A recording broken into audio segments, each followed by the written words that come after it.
তিনার হামদ ও সানা তারিফ করি, যিনি আমাদিগকে সমস্ত কাজ ফেলে আমরা ইবাদতের উদ্দেশ্যে মসজিদে উপস্থিত হতে পেরেছি। সকলে বলি আলহামদুলিল্লাহ।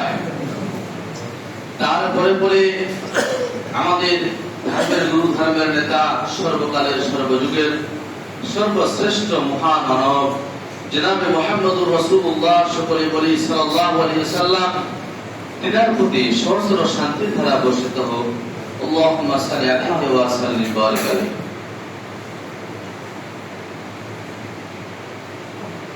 উপস্থিত মুসাল্লিয়ানে ইকরাম, আমি আপনাদের সম্মুখে পবিত্র কালামুল্লাহ থেকে সূরা তাওবার 119তম আয়াত তেলাওয়াত করেছি।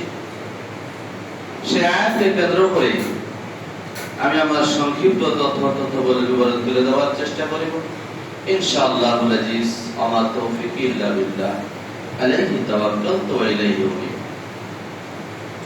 আমরা মুসলিম,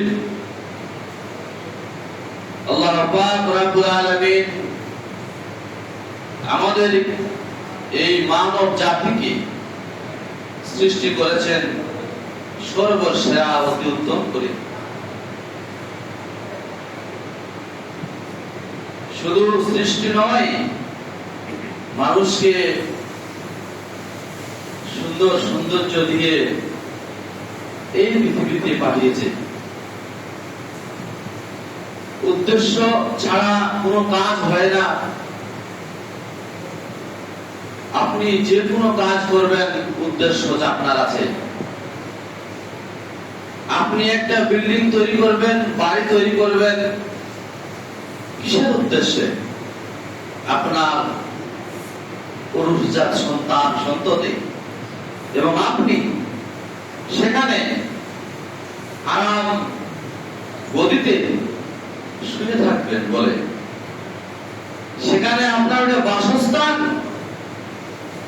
তৈরি করছেন যেন আমি এই পৃথিবীতে আমার বাড়িতে চলাফেরা উঠা বসা সব সময় করতে পারি। এই জন্য আপনি একটা সুন্দর বিল্ডিং দিয়ে, সুন্দর বাড়ি দিয়ে, টাইলস বসিয়ে একটা বাড়ি তৈরি করছেন আরাম আয়েশ করার জন্য। তাহলে আপনার উদ্দেশ্য না যে আমি আরাম আয়েশ করে থাকবো এখানে, আমার প্রতি যেন কোনো আঘাত না আসে, কোনো ঝড় বৃষ্টি না আসে, যেন আমাকে গায়ে আঘাত না করতে পারে, তার জন্য আপনি একটা বাড়ি তৈরি করলেন আরাম আয়েশ করার জন্য। এখানে মসজিদে ধরেন ফ্যান লাগানো হয়েছে, স্পিকার দেওয়া হয়েছে, উদ্দেশ্য রয়েছে। কি উদ্দেশ্য? মানুষের যেন শ্রবণ করতে পারে কথাগুলো। ফ্যান দিয়ে মানুষ যেন আরামদায়ক জায়গাতে এসে সুন্দর করে আল্লাহর ইবাদত বন্দেগী করতে পারে। তাহলে এগুলো পার্থিব জীবনে আমরা খুবই বুঝতে আগ্রহী, আমরা খুবই বুঝতে পারি কি আল্লাহ পাক রব্বুল আলামিন আপনি আপনার আরামদায়ক থাকার জন্য, আরাম আয়েশ করার জন্য আপনি বাড়ি গাড়ি সবকিছু তৈরি করছেন। যে আল্লাহ পাক রব্বুল আলামিন আপনাকে সৃষ্টি করেছে, তা আপনার কি বিনা উদ্দেশ্যে না উদ্দেশ্য রয়েছে? বিনা উদ্দেশ্যে না উদ্দেশ্য রয়েছে? নিশ্চয়ই উদ্দেশ্য রয়েছে। আপনার যদি আরাম আয়েশ করার জন্য বাড়িতে উদ্দেশ্য থাকে, বাড়ি করার জন্য, তাহলে আপনারও তো আল্লাহ পাক রব্বুল আলামিনের উদ্দেশ্যটা কি? আল্লাহ বলেছেন ওয়া খালাকতুল জিন্না ওয়াল ইনসা ইল্লা লিয়াবুদুন। এখানে আল্লাহ পাক রব্বুল আলামিন বলেছেন আমি মানব জাতি এবং জিন জাতিকে সৃষ্টি করেছি, তারা আমার ইবাদত বন্দেগী করবে, আমার ইবাদত করবে, আমার দাসত্ব, আমার চাকরামি করবে, গোলামি করবে, আমার ইবাদত করবে। আল্লাহকে, আল্লাহর সন্তুষ্টির জন্য আপনি ইবাদত করবেন।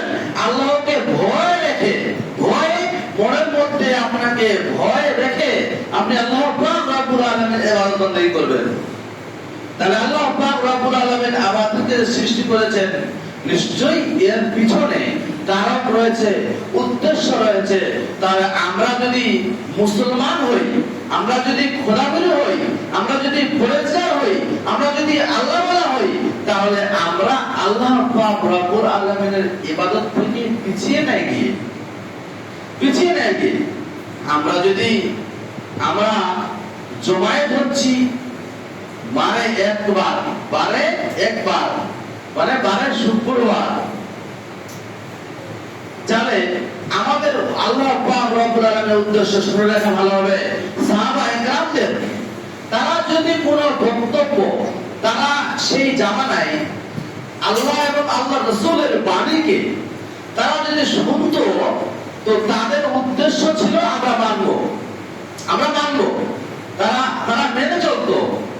কিন্তু এই জামানার লোকেরা, বর্তমান সোসাইটির জামানার লোকেরা, এরা শুনতে চায়, মানতে চায় না।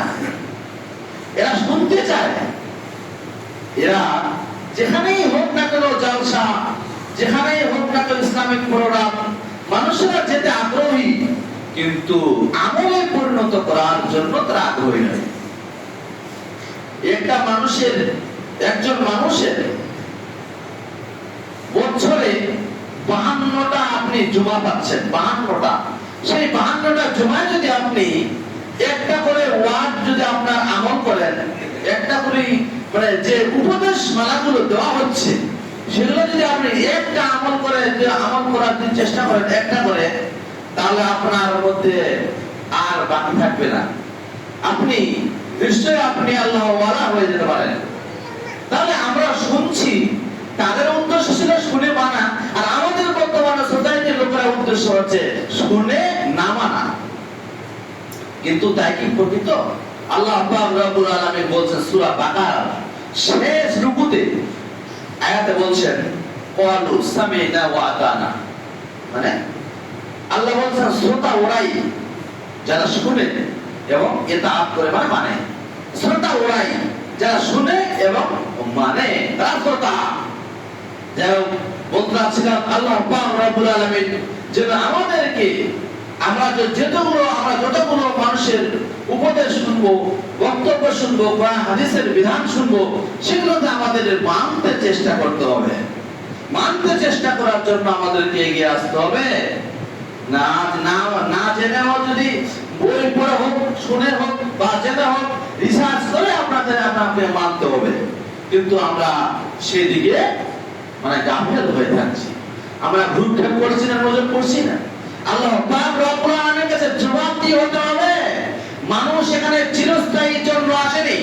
একটা উদাহরণ দিয়ে থাকে, পৃথিবীটা কেমন, মানুষ ছোট ছোট কচিকাচারা যখন সকালে ধুলো বালি খেলতে যায়, আর খেলে কিছুক্ষণের মধ্যে ওরা বাড়িতে চলে আসে, এই যে কিছুক্ষণের টাইমটা তারা নিয়েছে, এই টাইমটা হচ্ছে পৃথিবী, এই টাইমটা হচ্ছে পৃথিবী। এখানে একটা লোক বসে থাকতো, এই মাঝাবার লোকটা প্রতি যেখানে সালাম আদায় করতে আসতো প্রত্যেক শুক্রবার, সেই লোকটা আজকে নেই, সেই লোকটা আজকে নেই। অথচ সামনে সপ্তাহে লোকটা ছিল, আগের সপ্তাহে লোকটা ছিল, কিন্তু এখন নেই। মানুষকে অনুভূতি করতে হবে, মানুষকে চিন্তা করতে হবে যে আজকে আমরা চিরস্থায়ী থাকার জন্য আসেনি। আমি যে বিষয়টি নিয়ে আপনাদের সামনে বলতে ইচ্ছুক, সেটি হচ্ছে সত্য মিথ্যা। আজকে বাজারে, আজকে সোসাইটিতে, আজকে সমাজে মিথ্যা রমরমা বাজার। সেই মিথ্যাকে পরিহার করতে হবে, মিথ্যাকে রুখতে হবে, মিথ্যা থেকে মানে দূরে সরে যেতে হবে। কারণ মিথ্যা আপনাকে খারাপের দিকে নিয়ে যাবে, মিথ্যা আপনাকে ধ্বংসের দিকে নিয়ে যায়, মিথ্যা আপনাকে জাহান্নামের দিকে নিয়ে যায়, মিথ্যা আপনাকে জাহান্নাম পর্যন্ত ঠেলে দিতে পারে। তাহলে সত্যকে আঁকড়ে ধরতে গেলে কি করতে হবে? মিথ্যাকে পরিহার করতে হবে, মিথ্যাকে ছুঁড়ে ফেলতে হবে। আজকে আমাদের সমাজে লোকেরা গল্প করে, আরে তুমি গৃহপালিত পশুর ব্যবসা করবে, তুমি কি মিথ্যা কথা বলতে পারবে? এরকম লোকেরা বলে থাকে। অথচ আল্লাহ পাক রব্বুল আলামিন বলছে ওয়াহাদাল্লাহু বায়া ওয়া হারামার রিবা। আল্লাহ পাক রব্বুল আলামিন সুদকে হারাম করেছেন, ব্যবসা বাণিজ্যকে হালাল করেছেন। পরিষ্কার আয়াত সূরা বাকারা, পরিষ্কার আয়াতরা বুঝতে পারে। লোকেরা বলে থাকে তুমি কি মিথ্যা কথা বলতে পারবে? এভাবে লোককে মানে খোঁড়া দিয়ে কথা বলছে। আজকে আমাদের সোসাইটির মুসলমানেরা, মুসলমানেরা এই কথা বলে মানুষকে মানে দূরে সরিয়ে দেয়, সেজন্য ব্যবসা না করে, মানে মিথ্যা না বললে এখানে হবে না। ওর কথা বোঝাচ্ছে মিথ্যা না বললে হবে না। গৃহপালিত পশুর যারা ব্যবসা করে তাদেরকে নাকি মিথ্যা বলতে হবে, এই কথা বলে থাকে, প্রচার করে থাকছে। আজকে আল্লাহ পাক রব্বুল আলামিন পবিত্র কালাম মুবারকার মধ্যে বলছেন সূরাতুত তাওবা আয়াত নাম্বার 119 ইয়া আইয়ুহাল্লাযীনা আমানু ইয়া আইয়ুহাল্লাযীনা আমানু তাকুল্লাহা ওয়া কুনু মা'আস সাদিকিন। আল্লাহ পাক রব্বুল আলামিন এখানে মুমিন ব্যক্তিদের ডেকে বলছেন, খোদাগুলো বলেছে আর ওই সমস্ত লোকদেরকে ডেকে বলছেন যারা ঈমানের শোষিতর ছায়াতলে রয়েছে তাদেরকে ডেকে বলছেন ইয়া আইয়ুহাল্লাযীনা আমানু, হে ঈমানদারেরা। আচ্ছা, এখানে চলে আসি। এখানে আল্লাহ পাক রব্বুল আলামিন বেঈমান, মুশরিক, কাফের, সুদখোর, ঘুষখোর এদেরকে বলেনি, বলছেন ইয়া আইয়ুহাল্লাযীনা আমানু, হে ঈমানদারেরা যারা তোমরা আল্লাহকে প্রতি ঈমান এনেছো, ঈমান আনয়ন করেছো, তোমরা শুনে নাও, তোমরা সত্যবাদীদের মধ্যে অন্তর্ভুক্ত হও, সত্যবাদীদের সঙ্গে সঙ্গ মানে সত্যবাদীদের সঙ্গী হও। চলে আসি এখানে আল্লাহ পাক রব্বুল আলামিন যে বলছেন ইয়া আইয়ুহাল্লাযীনা আমানু, সাহাবায়ে কেরামরা রাসূলুল্লাহ সাল্লাল্লাহু আলাইহি সাল্লামকে জিজ্ঞাসা করেছে, ইয়া রাসূলুল্লাহ, ইয়া রাসূলুল্লাহ, আমি কি করে বুঝবো যে আমার ঈমান আছে? কি করে বুঝবো? আমি বুঝবো যে আমার কি করে ঈমান আছে? রাসূলুল্লাহ সাল্লাল্লাহু আলাইহি সাল্লাম বললেন, সাহাবায়ে কেরামকে বলছেন, শুনে রেখে দাও, তুমি কি করে বুঝবে আমার ঈমান আছে? আপনি কি করে বুঝবেন আপনার ঈমান আছে? কি করে বুঝবেন? বুঝার আছে কিছু?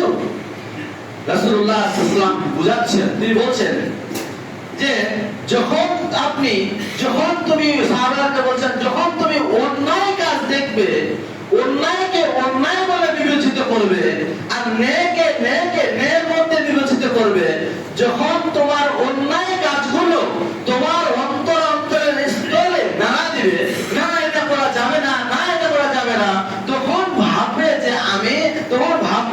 যে তোমার মধ্যে ঈমান রয়েছে।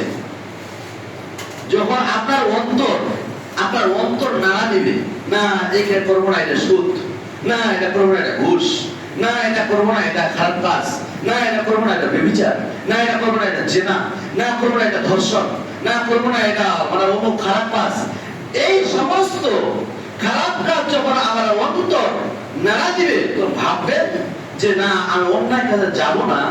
আপনি তখন নবী সাল্লাল্লাহু বলছেন, আপনি ভাববেন যে আমার ঈমান আছে। যখন আপনি ওখানে থেকে কাজ করলেন বা শুইলেন, তখনই ভাববেন আপনার ঈমান নাই। আজকে সমাজের লোকেরা বলে, কেউ যদি তাকে ঠকায় তো বলে এই লোকটা কত আজলা, ঠকে গেল, কত আজলা, ওরা ওকে ঠকাচ্ছে, ওরা কি পাগল, ওরা কি আজলা, আমরা কিছু জানে না। এই সমস্ত লোকেরা আমাদের মধ্যে বলে থাকে। শুনে রাখা যাক যে আল্লাহ পাক রব্বুল আলামিন বলছেন যে ইয়া আইয়ুহাল্লাযীনা আমানু তাকুল্লাহ। এখানে আল্লাহ পাক রব্বুল আলামিন বলছেন আমানু তাকুল্লাহ, ঈমানদাররা তোমরা আল্লাহকে ভয় করো এবং সঙ্গী এবং কার সঙ্গী হও? সত্যবাদীদের সঙ্গী হও। তাহলে এখানে ভয় করে বলতে কোন ভয় বোঝাচ্ছে? ইত্তাকুল্লাহ এর মানে তাকওয়া, এর মানে পরিচয়টা নিয়ে আসা হয়েছে এখানে। আরে ভয় আরবি তো খাওয়াফ, ভয় আরবি তো খাওয়াফ, তা আল্লাহ পাক রব্বুল আলামিন ইত্তাকুল্লাহ কেন নিয়ে আসলেন? কি কারণ? খাওয়াফ মানে ভয়। আমরা জানি আরবি ওয়ার্ডে খাওয়াফ মানে ভয়, ডর, কিন্তু এখানে ইত্তাকুল্লাহ নিয়ে আসছে পরেজগারিতার জন্য বলা হচ্ছে যে তোমরা ওইভাবে ভয় করো। ওইভাবে মানে খাওয়াফ মানে কোন ডরকে বোঝায়, কোন ভয়কে বোঝায়? আপনি রাত্রে অন্ধকারে চলছেন, চলতে চলতে হঠাৎ একটা সাপ দেখতে পারেন, বা হঠাৎ একটা কিছু দেখতে পারেন, ওখানে আপনার অন্তর যে ভয় করছে, ওই ভয় আর আল্লাহর ভয় কি সমান? ওই ভয় আল্লাহর ভয় কি সমান? ওই খাওয়ার যখন ব্যবহারার্থে তখন ভাবতে হবে আপনি কিছু দেখতে পাচ্ছেন, আপনার কিছু সাপ বের হয়েছে বা কিছু আপনাকে আঘাত করতে যাচ্ছে, সেই ভয়টা আলাদা, সেই ভয়টা আলাদা। আপনার ওটা আপনি ভয় করছেন কেন? যে আমাকে আঘাত করবে, আপনাকে সেই ভয়। কিন্তু আপনি তাকওয়ার ভয় করেননি, আপনি পরিচয়ের ভয় করেন না। আপনাকে অন্তর থেকে, অন্তরের স্থল থেকে আপনাকে ভয় করতে হবে। এই ভয়ের ব্যাপারে আল্লাহ পাক রব্বুল আলামিন বলছেন যে তোমরা করো, সত্য কথা বলো, তোমরা মিথ্যার দিকে এগোতে যাও না। সত্যবাদীদের সঙ্গী হতে হবে। আজকে আমরা বাজারে ঘাটে যেখানেই হোক না কেন, বাড়িতে আজকে আমাদের রমরমা মিথ্যার বাজার। কোথায় আমরা চলছি? আমাদের ঈমান কোথায় চলে গেছে? চলে আসি আল্লাহর নবী সাল্লাল্লাহু আলাইহি ওয়াসাল্লাম হযরত আব্দুল্লাহ ইবনে মাসউদ রাদিয়াল্লাহু তাআলা আনহু থেকে যে হাদিস বর্ণিত, তিনি বলছেন যে মানুষ যদি কেউ সত্য কথা বলে, সেই সত্য কথা জান্নাতের দিকে ধাবিত করায়, আর লোকটা যদি সত্য কথা বলতে বলতে তার জীবন যাপন পার করে, জীবনকে অতিবাহিত করে, লোকটা আল্লাহ পাক রব্বুল আলামিনের কাছে সত্য বলে বিবেচিত হবে, আর সত্য তোমাকে জান্নাতের দিকে নিয়ে যাবে। আর কোন মানুষ যদি মিথ্যা কথা বলে এই পৃথিবীকে জীবন যাপন করে, তাহলে সেই লোকটা তাকে জাহান্নামের দিকে নিয়ে যাবে, নার আগুনের দিকে নিয়ে যাবে। সেই লোকটা যদি ধারাবাহিকভাবে সব সময় মিথ্যা কথা বলতে থাকে, তাহলে তাকে জাহান্নাম পর্যন্ত ঠেলে দিতে পারে। তাহলে আমাদের হাদিস থেকে উপলব্ধি করতে হবে, বুঝতে হবে যে সত্য কথা যদি বলাটা অভ্যাস তৈরি করি, তাহলে আমাদের ঠিকানা হবে জান্নাতে। আর যদি মিথ্যা কথা বলাটা অভ্যাস তৈরি করি, তাহলে আমাদের ঠিকানা হবে জাহান্নামে। আল্লাহ পাক রব্বুল আলামিন আমাদেরকে যদি এগুলো কথা বোঝার তৌফিক দান করে, তাহলে আমরা নিশ্চয়ই আমরা যদি বুঝি, আমরা যদি মনের মধ্যে উপলব্ধি করি, আমরা মনের মধ্যে যদি আমরা কল্পনা তৈরি করি, আমরা মনের মধ্যে যদি বলি যে না এগুলো জিনিস মিথ্যা বলা যাবে না, মিথ্যা পাপের দিকে নিয়ে যায়, জাহান্নাম পর্যন্ত ঠেলে দিতে পারে, তাহলে আমাদের নিশ্চয়ই আমরা যদি সেটা পরিহার করি, তাহলে আমরা জান্নাতের মধ্যে প্রবেশ করতে পারবো। তাহলে আমাদের কি ভাবতে হবে যে আমরা জান্নাতে যদি আমরা যেতে চাই, মানুষ আজকে চিরস্থায়ী নয়, মানুষকে বলতেই হবে। তার জন্য আমাদেরকে কিছু সংগ্রহ করে নিয়ে যেতে হবে। সংগ্রহ হচ্ছে আপনার আমল, আপনার ইবাদত, আপনার বান্দেগি, আপনার ভালো কাজ, আপনার পরহেজগারিতা, আপনার মিথ্যা পরিহার, এগুলো দেখিয়ে আপনাকে ঈমানদারিতার মধ্যে অন্তর্ভুক্ত হতে হবে। নিশ্চয়ই আপনি লাভবান হবেন। দ্বিতীয় ফলে হযরত ওমর রাদিয়াল্লাহু তাআলা আনহু তিনি বলছেন, তিনি যখন খলিফা, তিনি কি বলছেন, গভীর রাত্রিতে, হাদিস শরীফ থেকে বর্ণনা, রাসূলুল্লাহ হযরত ওমর রাদিয়াল্লাহু তাআলা আনহু গভীর রাত্রিতে তিনি বের হচ্ছেন, কে না খেয়ে আছে, কে কি হালে আছে, কে কি অবস্থায় আছে, সেই জন্য দেখার জন্য হযরত ওমর রাত্রিবেলায় টহল দিয়ে বেড়াচ্ছে। এমন তো অবস্থায় মা এবং মেয়ে আলোচনা করছে, ডিসকাস করছে, তারা কথোপকথন চালাচ্ছে। কি বলছে? এই মেয়ে আমার, দুধের পানিতে মিশে দাও, দুধের পানি মিশাও, তাহলে বাজারে দাম বেশি হবে। আমরা আমাদের দ্রব্যাদি, আমরা আমাদের খাওয়া, আমরা আমাদের ভরণ পোশাক, এগুলো আমরা বেশি কিনতে পাবো, দুধের পরিমাণটা বেড়ে যাবে। এই জন্য বলছি তুমি দুধের পানি দিয়ে দাও, হযরত ওমর রাদিয়াল্লাহু তাআলা আনহু এই কথা আপনার বাড়িতে গিয়ে জানলার দরজা দিয়ে আওয়াজ শুনতে পাচ্ছে। তারা এভাবে আলোচনা করছে, তার মা বলছে দুধের পানি মিশিয়ে দাও, এভাবে বলছে। তারা হযরত ওমর তিনি শুনতেছেন। ওই মেয়েটা বলছে না, আল্লাহকে ভয় করতে হবে। আজকে আমাদের যে খলিফাতুল মুসলিমিন হযরত ওমর রাদিয়াল্লাহু তাআলা আনহু, তিনি যদি এই কথা শুনতে পান, তাহলে আমাদের ধূলিসাৎ করে দেবে, আমাদেরকে শেষ করে দেবে।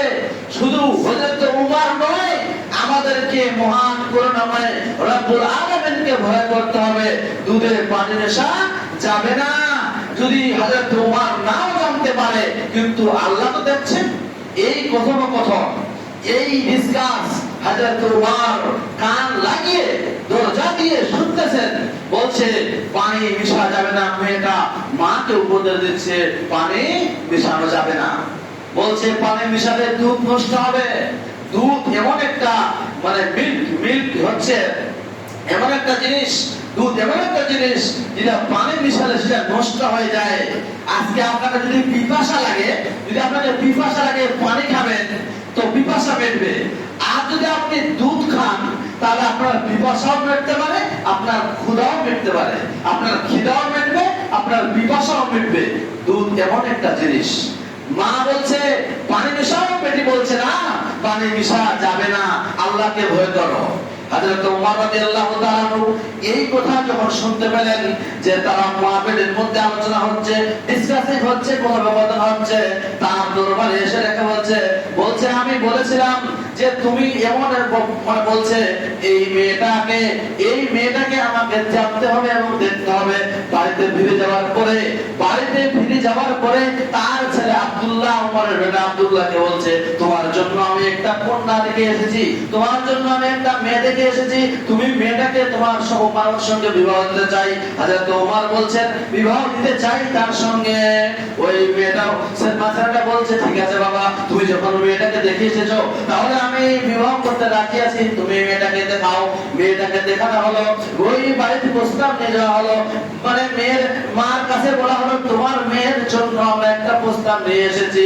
বলছে তুমি তো খলিফাতুল মুসলিমিন, তুমি এমন ভাবে তোমরা তো এমন ভাবে ভালো লোক, কিন্তু আমরা তোমাদের তো যোগ্য নয়। বলছে না না, আমি মেয়েটাকেই করতে চাই, কারণ এই মেয়েটার মধ্যে আল্লাহ পাক রব্বুল আলামিনের ভয় রয়েছে, আল্লাহ পাক রব্বুল আলামিনকে ভয় করে। বলছে তোমরা যে ডিসকাশন করেছিলে, আলোচনা করেছিলে, তোমাকে আমি শুনেছি, কিন্তু মেয়েটার মধ্যে কোনো ত্রুটি নাই। মেয়েটা আল্লাহ পাক রব্বুল আলামিনকে অন্তরস্থল থেকে ভয় করে, যেটা ভয় ও করে সেটা তুমি ভয় করো না। ওই যে ধরা পড়ে গেছে হযরত ওমর রাদিয়াল্লাহু তাআলা আনহু ও তার ছেলের সঙ্গে বিবাহ দেওয়ার জন্য সে প্রস্তুত। বিবাহ হয়ে যায় এবং ছেলেটার যে মেয়েটার গর্ভ থেকে যেই সন্তান হয়েছিল সেটা হচ্ছে পঞ্চম খলিফা হযরত ওমর বিন আব্দুল আজিজ। হযরত আব্দুল আজিজ এই যে পঞ্চম খলিফা নামে সে হয়েছিল। তাহলে ওই মেয়েটার মধ্যে বলছে মিথ্যা সত্য, তার মধ্যে মিথ্যাটা পরিহার করছে, সত্যের দিকে এগোচ্ছে, এমনকি আল্লাহ পাক রব্বুল আলামিনকে ভয় করে এবং কেমন ভয় করে, অন্তরস্থল থেকে ভয় করে, মহান করুণাময় আল্লাহ পাক রব্বুল আলামিনকে ভয় করে। আপনি নির্জন এলাকায় আছেন, আপনাকে কেউ দেখতে পারে না, কিন্তু তা নয়, আপনি অন্ধকারে আচ্ছন্ন আছেন তা বলে নয়, কিন্তু মানুষ না দেখতে পারলেও মেয়েটা কি বলছে, মানে দেখাচ্ছে যে আমি আল্লাহ পাক রব্বুল আলামিনকে ভয় করি। তাহলে আমাদের উচিত হবে সত্যকে প্রাধান্য দেওয়া, মিথ্যাকে পরিহার করা। রাসূলুল্লাহ সাল্লাল্লাহু আলাইহি ওয়াসাল্লাম এটা বুখারী এবং মুসলিমের হাদিস নিয়ে আসছেন। তিনি বলছেন মুনাফিকের লক্ষণ তিনটি, মুনাফিকের লক্ষণ তিনটি, আয়াতুল মুনাফিকের সালাস, তিনটি লক্ষণ যখন মানুষের মধ্যে আপনি দেখতে পাবেন তিনটা লক্ষণ, তখন ভাববেন লোকটা মুনাফিক। নাম্বার 1, ইজা হাদাসা কাযিবা, যখন সে কথা বলে তখন সে মিথ্যা বলে, যখন সে কথা বলে তখন সে মিথ্যা বলে। ওয়াইজা ওয়াদা আখলাফা, যখন সে ওর প্রতিশ্রুতি দেয় তখন সে ভঙ্গ করে। ওয়াইজা তুমিনা খানা, যখন তাকে আমানত রাখতে দেন আমানত তখন সে খেয়ানত করে। যখন তিনটা লক্ষণ আপনি একটা মানুষের মধ্যে দেখতে পাবেন, ভাববেন এই লোকটা মুনাফিক। রাসূলুল্লাহ সাল্লাল্লাহু আলাইহি ওয়াসাল্লাম আজ থেকে 1400 বছর আগে এই কথা ভবিষ্যৎবাণী করেছেন যে মানুষের মধ্যে যদি তিনটা জিনিস লক্ষ্য করা যায়, সেই তিনটা লক্ষ্য হচ্ছে মুনাফিকের আলামত, যে সমাজে আজকে ওভাবে আমাদের দেখা যায়। বেশি কিছু বলতে চাচ্ছি না, আমি আল্লাহ পাক রব্বুল আলামিনের দোয়া করি, আল্লাহ পাক রব্বুল আলামিন আমাদেরকে যেন তাহলে আমাদের যেন মিথ্যাকে পরিহার করতে পারি, মিথ্যা থেকে আমরা দূরে সরতে পারি এবং সত্যকে প্রাধান্য দিতে পারি। আল্লাহ পাক রব্বুল আলামিন আমাদেরকে যেন তৌফিক দান করে, সকলে বলুন আমিন। আল্লাহ পাক রব্বুল আলামিন যেন আমাদেরকে এগুলো কথা বুঝার তৌফিক দান করে, সকলে বলুন আমিন। আল্লাহ পাক রব্বুল আলামিনের দোয়া করি, মহান করুণাময় রব্বুল আলামিন আমাদেরকে আমাদের মধ্যে যারা অসুস্থ তাদের জন্য সুস্থ করে। আল্লাহ পাক রব্বুল আলামিন আজকে যারা আমাদের ঋণগ্রস্ত তাদের জন্য মুক্তি দেয়। আল্লাহ পাক রব্বুল আলামিন যে সমস্ত মুসলিমরা আজকে মানে লাঞ্ছিত, ঘৃণিত, অপমানিত, তাদেরকে আল্লাহ পাক রব্বুল আলামিন যেন তাদেরকে হেফাজত করে, সকলে একবার বলুন আমিন। আল্লাহুম্মা আনসুর